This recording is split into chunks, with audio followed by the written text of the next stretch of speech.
আসসালামু আলাইকুম। আবারও র্যাবের উপর থেকে নিষেধাজ্ঞা প্রত্যাহার করছে এমন একটি খবর গণমাধ্যমে বেরিয়েছে। মাঝে মধ্যেই এমন খবর প্রকাশ হয় এবং যথারীতি স্টেট ডিপার্টমেন্ট থেকে পরিষ্কার করে বলা হয় যে না, এমন কোনো তথ্য তাদের কাছে নেই। মার্কিন দূতাবাস ঢাকার তারাও কিন্তু কয়েক দফা বিবৃতি দিয়েছে। তারপরও মানে ইনিয়ে বিনিয়ে আকারে ইঙ্গিতে সরকারের কোনো কোনো পক্ষ থেকে দাবি করা হয় বা সামনে আনা হয় যে র্যাবের উপর থেকে নিষেধাজ্ঞা প্রত্যাহারের প্রক্রিয়া শুরু হয়েছে। আসসালামু আলাইকুম। ডোনাল্ড লু ঘুরে যাওয়ায় বিএনপির মাথা খারাপ হয়ে গেছে, এটি পররাষ্ট্রমন্ত্রী বলছেন। ভালো কথা, ডোনাল্ড লু বাংলাদেশে ঘুরে যাওয়ার পর কেন মাথা ঘুরে যাবে? বিএনপি কি বলেছে যে আমরা খুবই হতাশ? তা তো বলেনি। তারা একটাই বলেছে যে ডোনাল্ড লু যা বলেছে তাতে মার্কিন যুক্তরাষ্ট্র তাদের অবস্থান বদল করেনি। অর্থাৎ কোন অবস্থান? বাংলাদেশের গণতন্ত্র, নির্বাচন, মানবাধিকার, এই প্রসঙ্গে কি অবস্থান বদল করেছে? এদিকে বিএনপি নেত্রী খালেদা জিয়াকে দেখতে বাংলাদেশে আসার প্রস্তুতি নিচ্ছেন বলে জানিয়েছেন যুক্তরাজ্য বিএনপির প্রেসিডেন্ট। আওয়ামী লীগকে বলতে চাই, মাটিতে দেয়ালে কান পেতে শুনুন, পায়ের আওয়াজ পাওয়া যাচ্ছে। তারা জানি আসছে আপনাকে এখান থেকে সরাতে। ঠিক তেমনি ভাবে আজকে যার মামলা নিয়ে আমরা কোর্টে গেছি, ইনশাল্লাহ দিন খুব বেশি দূরে নয়, থাকসিন সিনহাটার মতো উনিও বাংলাদেশে আসবে। জোবায়দা রহমান এবং তারেক রহমান অচিরে বাংলাদেশে আসবে। বাংলাদেশের আওয়ামী লীগের জন্য, শেখ হাসিনার জন্য এবং এই ফ্যাসিস্ট সরকারের জন্য একটি দুর্ভাগ্যজনক সংবাদ হচ্ছে, বাংলাদেশের গণমানুষের নেতা, বাংলাদেশের বর্তমান সময়ের সবচেয়ে জনপ্রিয় ব্যক্তিত্ব, আগামী দিনে যার হাত ধরে বাংলাদেশ এগিয়ে চলবে এবং গণতন্ত্রের মুক্তি পাবে, সেই আলোকবর্তিকা জননেতা জনাব তারেক রহমান অচিরেই বাংলাদেশে আসার জন্য তার। আসসালামু আলাইকুম প্রিয় দর্শক, ফাইনালি চলে আসলাম আপডেট ও গুরুত্বপূর্ণ কিছু নিউজ নিয়ে আপনাদের মাঝে। প্রিয় দর্শক, অবশ্যই ভিডিওটি শেষ অবধি দেখবেন।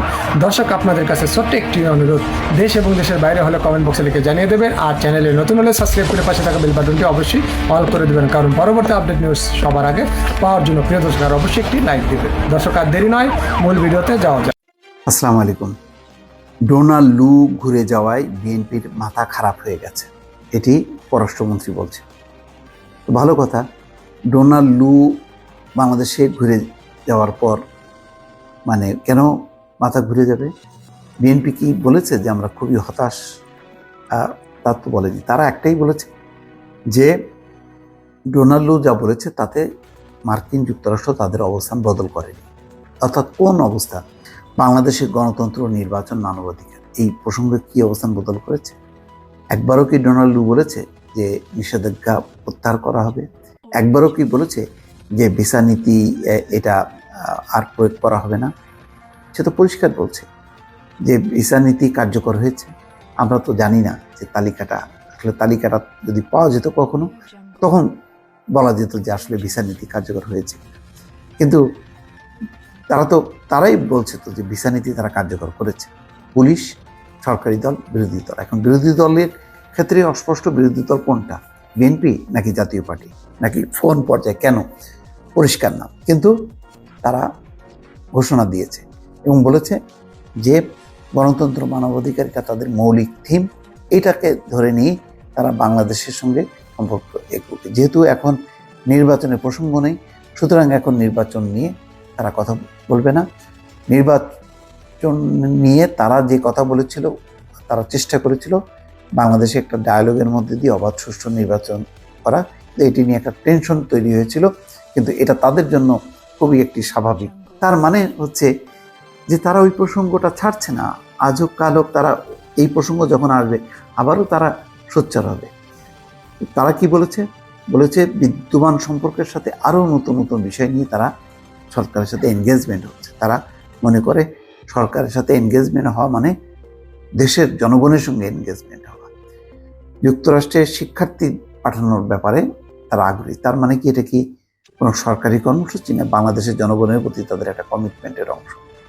তো এই কারণে মাথা খারাপ হওয়ার কথা না, বরং মাথা খারাপ হওয়ার কথা সরকারের। ডোনাল্ড লু তার সরকারি সফরের প্রথমেই সালমান এফ রহমানের কাছে জানতে চেয়েছে মার্কিন বিনিয়োগকারীরা কবে টাকা পাবে। তার মানে তাদের টাকা আটকে আছে। তো বলা যায় যে পাওনা টাকা আদায় করার জন্য ডোনাল্ড লু বাংলাদেশে এসছে, সেটাও তো বলা যায়। তো এখন হাসান মাহমুদ যখন নাকি ওপেন ফোরামে বলেন, তখন এটি হচ্ছে রাজনৈতিক বক্তব্য। তো তিনি বলছেন যে মাথা খারাপ হয়ে গেছে। এখন মার্কিন যুক্তরাষ্ট্র যতক্ষণ না যদি বলতেন যে আমরা আগের যে আমাদের নির্বাচন বা এ নিয়ে এটা একটা ভুল ছিল, আমরা সরি, নিষেধাজ্ঞা আমরা প্রত্যাহার করব, তাহলে না বলা যায় যে না, মার্কিন যুক্তরাষ্ট্র সরি, তারা তাদের আগের চরিত্র পাল্টেছে এবং তারা নতুন করে বাংলাদেশ সরকারের সঙ্গে তারা মানে কাজ করতে চায়। তা তো না, তারা তাদের আগের অবস্থানটা ধরে রেখেই সেটাকে সঠিক মনে করে এবং এখন যে সরকার আছে সেই সরকারকে নিয়ে তারা এগোতে চায়। সেই ক্ষেত্রে মির্জা ফখরুল ইসলাম আলমগীর বলেছেন, যদি সামরিক সরকারও থাকতো তাদের সঙ্গেও তারা মার্কিন যুক্তরাষ্ট্র কাজ করত। তো সুতরাং এইগুলি দিয়ে খুব গৌরবান্বিত হওয়ার মানে কোনো বিষয় নেই, বরং যে এটা লজ্জার ব্যাপার যে ডোনাল্ড লু এসে টাকা চাইছে, তাদের পাওনা টাকা, সেই টাকা দিয়ে সরকার তাদের মানে দেখাক তাদের কত বড় বাহাদুরি আছে, সেটা তো দেখানোর কোনো উপায় নেই। তো এই বাদ র্যাবের উপর থেকে নিষেধাজ্ঞা প্রত্যাহার করছে এমন একটি খবর গণমাধ্যমে বেরিয়েছে। মাঝে মধ্যেই এমন খবর প্রকাশ হয় এবং যথারীতি স্টেট ডিপার্টমেন্ট থেকে পরিষ্কার করে বলা হয় যে না, এমন কোনো তথ্য তাদের কাছে নেই। মার্কিন দূতাবাস ঢাকার তারাও কিন্তু কয়েক দফা বিবৃতি দিয়েছে, তারপরও মানে ইনিয়ে বিনিয়ে আকারে ইঙ্গিতে সরকারের কোনো কোনো পক্ষ থেকে দাবি করা হয় বা সামনে আনা হয় যে র্যাবের উপর থেকে নিষেধাজ্ঞা প্রত্যাহারের প্রক্রিয়া শুরু হয়েছে। কিন্তু ডোনাল্ড লু কিন্তু একবারও বলেননি বা মার্কিন রাষ্ট্রদূত পিটার ডিয়াস কিন্তু কখনোই বলেননি যে এরকম প্রক্রিয়া শুরু হয়েছে। তারা বলেছে যে এটা খুব জটিল প্রক্রিয়া, এটি নিয়ে কাজ করা যেতে পারে, কিন্তু তার মানে এই না যে নিষেধাজ্ঞা প্রত্যাহারের প্রক্রিয়া শুরু হয়েছে। তো আজকে স্টেট ডিপার্টমেন্টের সেই মুখপাত্র বেদান্ত প্যাটেল তিনি বলছেন যে র্যাবের উপর থেকে নিষেধাজ্ঞা প্রত্যাহার করছে না যুক্তরাষ্ট্র। স্টেট ডিপার্টমেন্ট এই শিরোনামে একেবারে পরিষ্কার তাদের বক্তব্য। বৃহস্পতিবার ওয়াশিংটনে নিয়মিত প্রেস ব্রিফিংয়ে এক প্রশ্নের জবাবে স্টেট ডিপার্টমেন্টের প্রধান উপমুখপাত্র বেদান্ত প্যাটেল এই কথা জানান। প্রেস ব্রিফিং একজন সাংবাদিক জিজ্ঞাসা করেন, বাংলাদেশ সফররত যুক্তরাষ্ট্রের দক্ষিণ ও মধ্য এশিয়া বিষয়ক সহকারী পররাষ্ট্রমন্ত্রী ডোনাল্ড লুর সঙ্গে একটি বৈঠক শেষে ক্ষমতাসীন প্রধানমন্ত্রীর বিনিয়োগ উপদেষ্টা সাংবাদিকদের বলেছেন, র্যাবের উপর থেকে নিষেধাজ্ঞা তুলে নিতে হোয়াইট হাউস এবং স্টেট ডিপার্টমেন্ট কাজ করছে, এমন দাবি কি সত্য? সাংবাদিকদের প্রশ্নের জবাবে বেদান্ত প্যাটেল বলেন, এমন দাবি সম্পূর্ণ মিথ্যা। যুক্তরাষ্ট্র র্যাবের উপর থেকে নিষেধাজ্ঞা প্রত্যাহার করছে না। নিষেধাজ্ঞা সমূহ আরোপ করা হয়েছে আচরণ পরিবর্তন এবং জবাবদিহি নিশ্চিত করার উদ্দেশ্যে। ডোনাল্ড লু কিন্তু এই বক্তব্যটা তিনি দুটি গণমাধ্যমকে সাক্ষাৎকার দিয়েছেন, একটা হলো ইন্ডিপেন্ডেন্ট টেলিভিশন এবং হচ্ছে প্রথম আলো। সেখানেও কিন্তু পরিষ্কার বলেছেন যে যতক্ষণ না পর্যন্ত মানে যে কারণে নিষেধাজ্ঞা দেওয়া হয়েছে তার জবাবদিহিতা, তার ব্যাখ্যা সন্তোষজনক মনে না হবে, ততক্ষণ পর্যন্ত এই বিষয়টি একই রকমই থাকবে, এটার পরিবর্তন হবে না। এবং এটি বলছে যে এটা জাস্টিস ডিপার্টমেন্টের ব্যাপার, এটা খুবই জটিল প্রক্রিয়া, এটা করতে গেলে যেই পদ্ধতিতে করতে হবে সেটার কারণে যথেষ্ট পরিমাণ সন্তোষজনক কারণ থাকতে হবে। কিন্তু বাংলাদেশ সরকার কি এমন কোনো সন্তোষজনক বিষয় তাদের কাছে উপস্থাপন করেছে যেসব ঘটনার প্রেক্ষিতে নিষেধাজ্ঞা দিয়েছে? না, দেয়নি। হ্যাঁ, তবে তিনি বলেছেন যে এই নিষেধাজ্ঞা দেওয়ার পরে পরিস্থিতির উন্নতি হয়েছে, বিচার বহির্ভূত হত্যাকাণ্ড বন্ধ হয়েছে এবং এটা হিউম্যান রাইটস ওয়াচ সহ বিভিন্ন আন্তর্জাতিক সংস্থাও বলেছে যে সেই আগের তুলনায় একটা নাটকীয় পরিবর্তন হয়েছে, কিন্তু আগের ঘটনার কোনো স্বচ্ছতা জবাবদিহিতা এখনো নিশ্চিত হয়নি। সম্প্রতি প্রধানমন্ত্রী উপদেষ্টা সালমান এফ রহমানের উদ্ধৃতি দিয়ে সংবাদ মাধ্যমের খবর প্রকাশ করা হয়, স্টেট ডিপার্টমেন্ট নিষেধাজ্ঞা তুলে নিচ্ছে। দক্ষিণ এশিয়ার সহকারী পররাষ্ট্রমন্ত্রী ডোনাল্ড লু ঢাকা সফর এলে তার সঙ্গে নৈশভোজের বৈঠকের পর সালমান এফ রহমান মিডিয়াকে ব্রিফ করেন। সালমান এফ রহমান বলেন, জাস্টিস ডিপার্টমেন্টকে হোয়াইট হাউস থেকে র্যাবের উপর নিষেধাজ্ঞা তুলে নিতে বলা হয়েছে।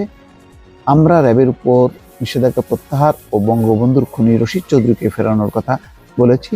লু আমাদের জানিয়েছেন এই বিষয়ে দুটি তাদের জাস্টিস ডিপার্টমেন্টে আছে, তাদের জাস্টিস ডিপার্টমেন্ট স্বাধীন।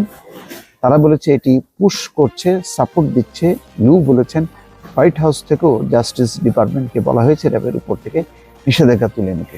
এর আগে 2021 সালের 10ই ডিসেম্বর মার্কিন ট্রেজারি বিভাগ গুরুতর মানবাধিকার লঙ্ঘনের অভিযোগ করে র্যাবের পাশাপাশি সংস্থার সাবেক ও বর্তমান 7 কর্মকর্তার উপর নিষেধাজ্ঞা আরোপ করে। তো বিষয়টি বেশ জটিল, কেন বারবার এই বিষয় প্রসঙ্গটি তোলা হচ্ছে পরিষ্কার না। এইটার মধ্যে দিয়ে এক ধরনের আত্মতৃপ্তি থাকতে পারে, বা তারা যেটি বলছে সেটাকে বিকৃত করে বা সেটাকে অপব্যাখ্যা করে বা বক্তব্যটাকে ঘুরিয়ে এমনভাবে উপস্থাপন করা হচ্ছে, যেহেতু মার্কিন যুক্তরাষ্ট্রের সাথে আমাদের সম্পর্ক স্বাভাবিক হয়ে গেছে, সম্পর্ক উন্নয়ন হয়েছে, সুতরাং মার্কিন যুক্তরাষ্ট্র অতীতে যে পদক্ষেপ নিয়েছে, সুষ্ঠু নির্বাচন, অবাধ নির্বাচন বা র্যাবের উপর নিষেধাজ্ঞা, এইসব বিষয়গুলোর থেকে তারা এখন সরে আসছে। বিষয়টা যে ঠিক না, তাদের আগের অবস্থানটা বহাল রেখেই তারা সম্পর্কটা টিকিয়ে রাখতে চায় এবং নতুন নতুন ইস্যু নিয়ে কাজ করতে চায়, সেই কথাটাই মূলত বলেছে। বরং তারা এবার যেটা করেছে, এবার এসে তারা সরাসরি মার্কিন বিনিয়োগকারীদের যে পাওনা, সেই পাওনা পরিশোধ করার জন্য তাগাদা দিয়েছে। এটাও একটা সরকারের জন্য বিব্রত হওয়া উচিত। জানি না সরকার কি ভাবছে। দর্শক ভালো থাকবেন, আল্লাহ হাফেজ।